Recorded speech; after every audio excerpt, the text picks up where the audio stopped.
Good afternoon, everybody. Good to see you all. Since Inauguration Day, President Trump has secured trillions of dollars in private and foreign investments. Every single day, more money is pouring into our country, which will create more jobs for hardworking Americans. Today, Schneider Electric pledged to invest more than $700 million in the United States to boost American energy infrastructure and AI. On Monday, Hyundai announced a $20 billion investment in the United States, including $5.8 billion for a new steel plant in Louisiana, which will create nearly 1,500 high-paying jobs. President Trump is truly turning America back into a manufacturing superpower. Yesterday, President Trump marked National Medal of Honor Day by meeting with 21 of our nation's bravest heroes and incredible patriots who have been awarded the highest military honor. Beautiful picture. The president also signed a historic executive order to protect the integrity of American elections by strengthening voter citizenship verification and banning foreign nationals from interfering in U.S. elections. These are the common sense solutions that only Democrats could oppose. But voters deserve elections they can trust, and critical confidence is being restored thanks to President Trump's leadership. Later this afternoon in the East Room, President Trump will mark Women's History Month by honoring the exceptional women around our country, including the highly talented women in his administration and his cabinet. And on an additional scheduling update, the president will hold a press conference in the Oval Office today at 4:00 p.m. to announce tariffs on the auto industry, and I will leave that to him to make that announcement later. Unfortunately, all of this good is happening for our country. This administration is working hard on behalf of the American public every day, but the mainstream media continues to be focused on a sensationalized story from the failing Atlantic magazine that is falling apart by the hour. Here are the facts. The National Security Advisor has taken responsibility for this matter, and the National Security Council immediately said, alongside the White House counsel's office, that they are looking into how a reporter's number was inadvertently added to this messaging thread. We have said all along that no classified material was sent on this messaging thread. There were no locations, no sources, or methods revealed, and there were certainly no war plans discussed. The Atlantic has even admitted this themselves. Their release of these internal messages validates the truth, which we have been saying all along. If this story proves anything, it proves that Democrats and their propagandists in the mainstream media know how to fabricate, orchestrate, and disseminate a misinformation campaign quite well. And there's arguably no one in the media who loves manufacturing and pushing hoaxes more than Jeffrey Goldberg. Goldberg is an anti-Trump hater. He is a registered Democrat. Goldberg's wife is also a registered Democrat and a big Democrat donor who used to work under who? Hillary Clinton. This is the same Jeffrey Goldberg who infamously lied about weapons of mass destruction to get us into the Iraq War, which cost trillions of dollars and thousands of American soldiers. And how else has Goldberg discredited himself? By absurdly claiming that President Trump was Vladimir Putin during the 2016 campaign, by peddling the Russia, Russia, Russia hoax that tried to hijack President Trump's first term, by inventing the suckers and losers hoax to help Joe Biden in the 2020 election, by peddling a hoax about President Trump involving Gold Star families to help Kamala Harris in the 2024 election, which our campaign at the time vigorously denied. Jeffrey Goldberg didn't care. There's more, but we don't have all day, and we can now add this Signal hoax to this very long list. The real story here is the overwhelming success of President Trump's decisive military action against Houthi terrorists. On March 15th, President Trump ordered a series of military operations against the terrorist Houthis to defend U.S. shipping assets in the Red Sea, restore freedom of navigation for international shipping, and defend the United States from enemy threats. United States forces successfully struck dozens of targets across Houthi-controlled territory. And as a result of these actions, several Houthi leaders were killed, including the Houthi drone chief, his deputy, and several of their drone experts and other key leaders. We also destroyed command and controlled facilities, weapons manufacturing facilities, and advanced weapons storage locations. And it's important to remember why this powerful action took place in the first place. because of Joe Biden's incompetence and pathetic weakness on the world stage for years. The Houthi terrorists grew emboldened. Immediately after taking office in 2021, Joe Biden removed the Iran-backed Houthis from the foreign terrorist organization and specifically designated global terrorist list. Did anybody in this room ask the Biden administration at the time why they made such a stupid mistake? This reckless action undid the designation put in place by President Trump during his first term, and what followed was predictable and devastating. The Houthis targeted U.S. military ships and aircraft, hit commercial ships, including U.S.-flagged vessels, threatened our personnel overseas, and attacked our allies in the region. This resulted in more than a year of U.S.-flagged commercial ships being prevented from safely sailing through the Suez Canal, the Red Sea, and the Gulf of Aden. This had a massive negative impact on global trade of the economic security of the United States. Joe Biden was the commander-in-chief, and he sat on his hands while the United States of America was bullied and embarrassed by terrorists. President Trump and his team are putting a stop to these threats and restoring American strength around the world.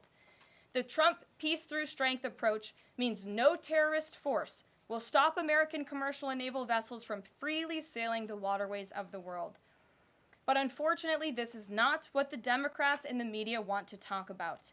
They are focused on a coordinated campaign to try and sow chaos in this White House. And this has been the most successful first 2 months of any administration ever, which is exactly why they are doing this.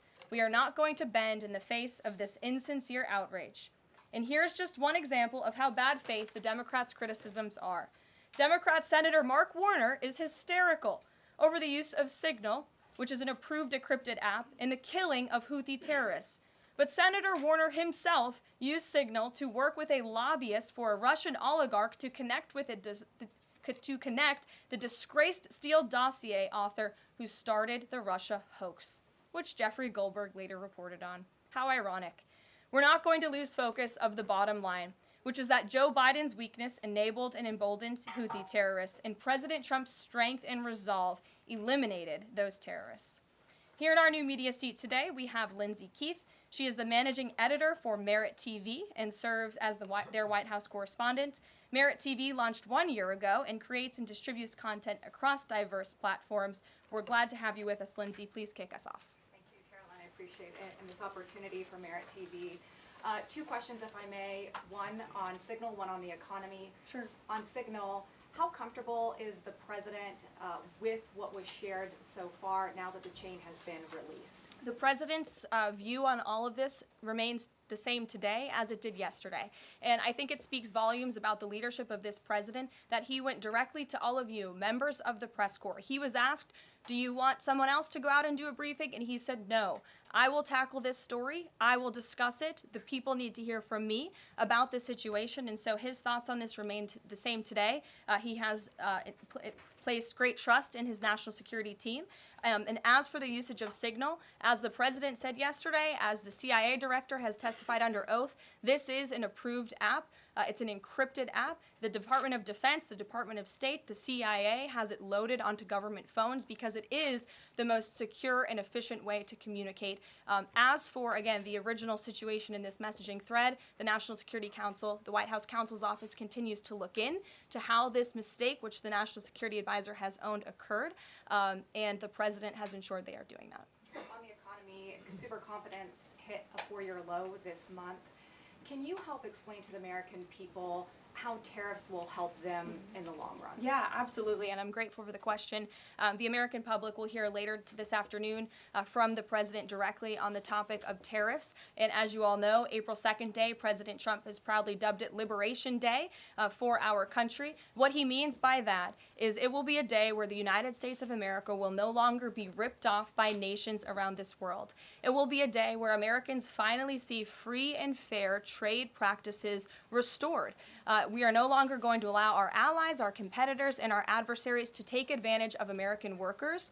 And if you think about your hometown in the state that you grew up, Main Street looks a lot different today than it did many years ago. And President Trump wants to restore America as a manufacturing superpower around the globe. He wants products to be made right here in the in our great country with great, hardworking American hands that will ultimately result in higher wages and more money in the pockets of the American people. And he's also, in addition to tariffs, also determined to pass tax cuts later this year, as he did successfully in his first term, to put even more money back into the pockets of hardworking Americans. Peter. Caroline, if I can ask you very quickly about the information we've seen, just to set the predicate to all this. Has the president been briefed and physically seen he's seen all the details of the chat as printed by the Atlantic? I just spoke to the president about it, yes. Okay. Then let me ask you, if I can, very quickly. In the chat, Pete Hegseth, the defense secretary, details F-18s, Tomahawks, so some of the weapons that were used. He details the timing involved for this, all of which occurred 31 minutes before, as he says, F-18s would launch. The DoD manual details classified information as significant military plans, saying that is secret, that's classified. So what about, there are no methods, there are no sources, but that's not what determines what's classified. So what is it about what Pete Hegseth wrote that makes you say this is not classified? Well, it's not just me saying that, Peter. It's the Secretary of Defense himself who is saying this as well. And he put out a very strong statement earlier today listing all of the things that were not included in that message that he sent to the group. And again, this message, there was no classified information transmitted. There were no war plans discussed. Why did the Atlantic downgrade their allegation about war plans to attack plans? They're now playing word games because they know this was sensationalist spin from a reporter who is well known for doing this. We have said all along no war plans were discussed, no classified material was sent. You have the Secretary of Defense saying that. You have the Director of the CIA, the Director of National Intelligence, the FBI Director, all testifying to that under oath, and they should be trusted with that. To be clear, Americans can make the decision for themselves, but whether is the Sure. you said it's not war plans.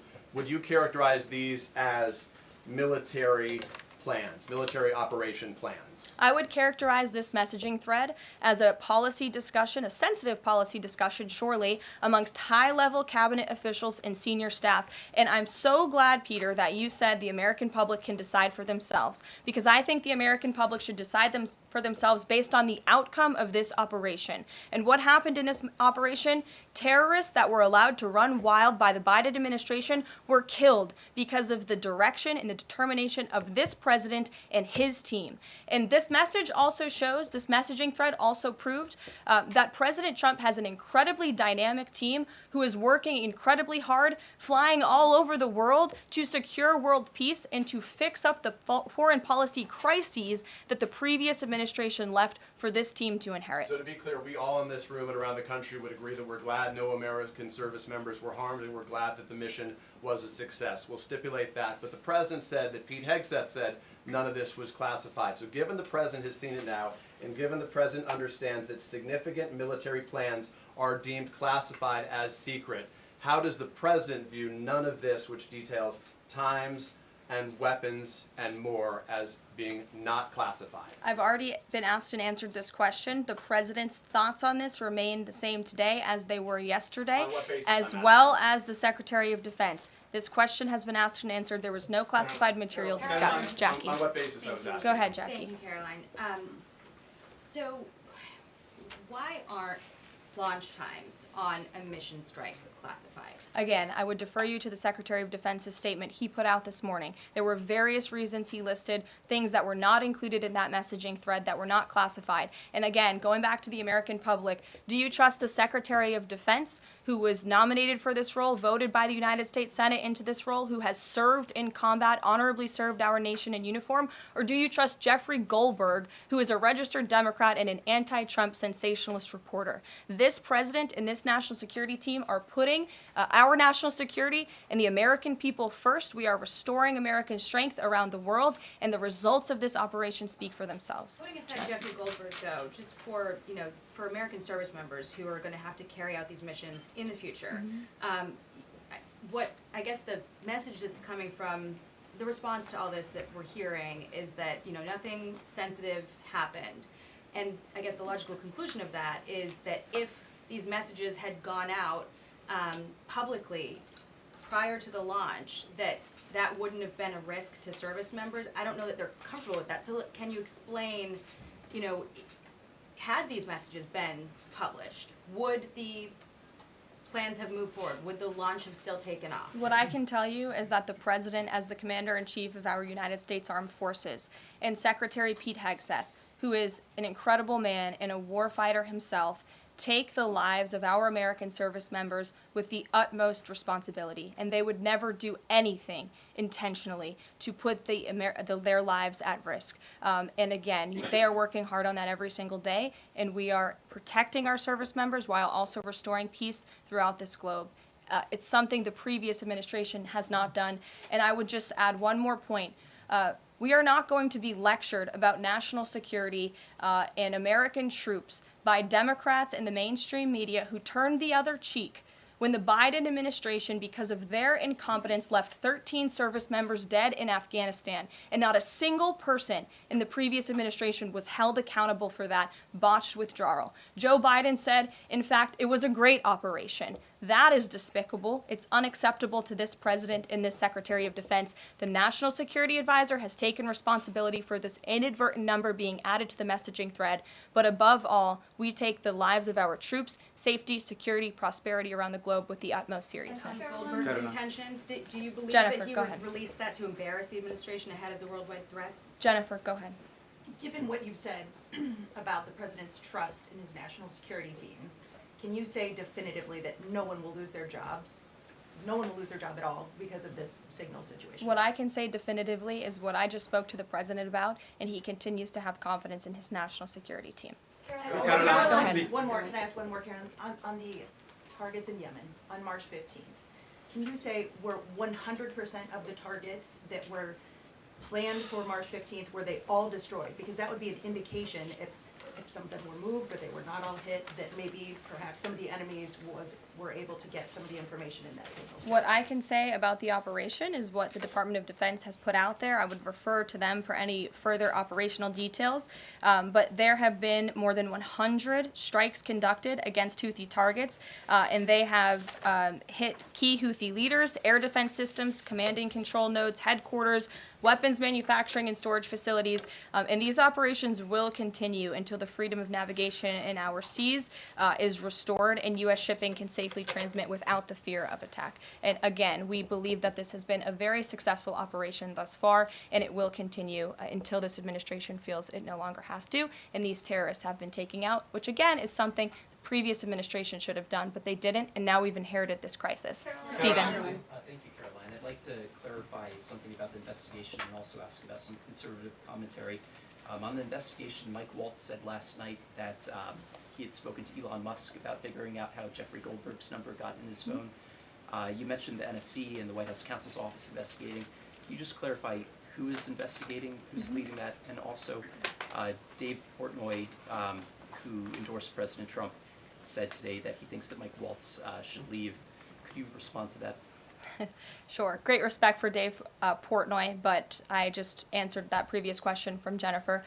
As for your original question about who's looking into the messaging thread, the National Security Council, the White House counsel's office, and also, yes, Elon Musk's team. Elon Musk has offered to put his technical experts on this to figure out how this number was inadvertently added to the chat. Again, to take responsibility and ensure this can never happen again. Caitlin. I have two questions. One on a follow-up on something you just said. But since we have these messages released, and you said that the president has now personally reviewed them, at the chat at one point, Pete Hegseth wrote 14-15 strike drones on target, and in all caps he said, "This is when the first bombs will definitely drop."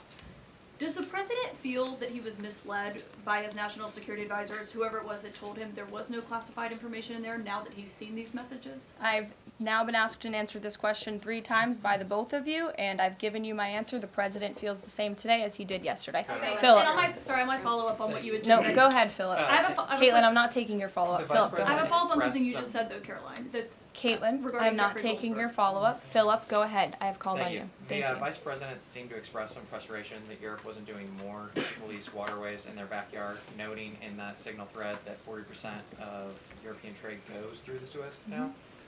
Does the President share that opinion and frustration? And then going forward, should the Europeans be responsible for policing that waterway? Well, the president was asked this question yesterday by the pool in the cabinet room, and he answered this question. He said yes, he believes that Europe has been, as the vice president put it, freeloading on the backs of American taxpayers and off the backs of the United States of America, and he wants to ensure that Europe pays their fair share. He's always been very honest and upfront about that, and I think the vice president shares those concerns with him as well. And then one more. Sure. You know, enlisted soldiers, sailors, and Marines would face consequences if they shared this type of information inadvertently with a reporter. Can you tell us more why the president is so willing to give Mike Waltz a mulligan here? Again, I have now been asked and answered the same question using different language multiple times. If anybody has another question, there's a lot of different things going on in the world. We have tariffs possibly being implemented later today. The president is going to talk about that at 4 o'clock this afternoon. Sure, go ahead. Okay, thank you for taking my question. I wanted to first and foremost thank the administration for the election integrity executive order, because so many journalists for 4 years were banned from talking about this very subject. So thank you to the administration for that. My question is, yesterday President Trump, when signing the order, said that there is more to come when it comes to election integrity. Would that include same-day voting and hand-counted paper ballots? And why are Democrats so against election integrity measures like obviously proof of citizenship when it comes to voting in a United States election? Well, it's a very good question. You'll have to ask the Democrats why they're against so many common sense things, not just mandating voter ID. Why are they against men and women's sports? Why are they against deporting foreign terrorists from American soil who have been designated a foreign terrorist organization? I'm referring to Tren de Aragua. As for the election integrity executive order that the president signed yesterday, this is in an effort to restore trust in American elections. There were more than 10 steps taken, 10 executive actions taken throughout this one order. It directs the department, or the Attorney General rather, in Homeland Security to prevent non-citizens from any involvement in administering elections. There's also another host of actions. We can provide the fact sheet for you, but it's a very strong election integrity executive order, and the president would also like to see Congress do something about this very important issue. And about Judge Goldsberg. Sure, go ahead. Caroline, the Republicans and Democrats alike have been expressing some concern about the frequency with which senior Trump officials have been using the Signal app. Has there been discussion, or will there be a review about how often they use Signal, and if you could explain to us how they might be considering other applications to get away from something like this happening again? Sure. Well, again, first of all, Signal has been an approved app for government use. It's an encrypted app, and as I said, it's the most safe and efficient way of communicating, especially when people can't be in a skiff or inside a room physically together. I think, as the president said yesterday, he wishes that everybody could be in the room, and it's our goal to ensure that everybody can be. But again, no classified information was discussed in this chat, and any time classified information is discussed amongst high-level officials across this administration, secure lines of communication are used, including, by the way, our special envoy, Steve Witkoff, who I understand the Wall Street Journal erroneously reported that he was on this Signal chat on a personal device while in Moscow. That is absolutely false. Steve Witkoff did not have his personal device, nor did he have his government device with him. He was given a classified, protected server by the United States government, and he was very careful about his communications when he was in Russia. So rest assured to the American public, this administration is taking every precaution when it comes to protecting our national security. And that's why the American people reelected this president, because they know that our national security is in good hands with the President of the United States. Speaking of the Vice President, I understand he's going to be speaking any moment now. I would hate to counter-program the Vice President of the United States. You'll also hear from the President at 3 o'clock. He will be honoring women's history at the Women's History Month celebration. We have a lot of great women across our cabinet who will be in attendance, so we'll see you all there. And then you'll also hear from the President again at 4 o'clock when he talks about tariffs. So plenty of time for more questions. Sorry it's a bit shorter today, guys. We'll see you later. Jeffrey Goldberg's number and Michael Waltz's phone if he's a registered Democrat and anti-Trump reporter.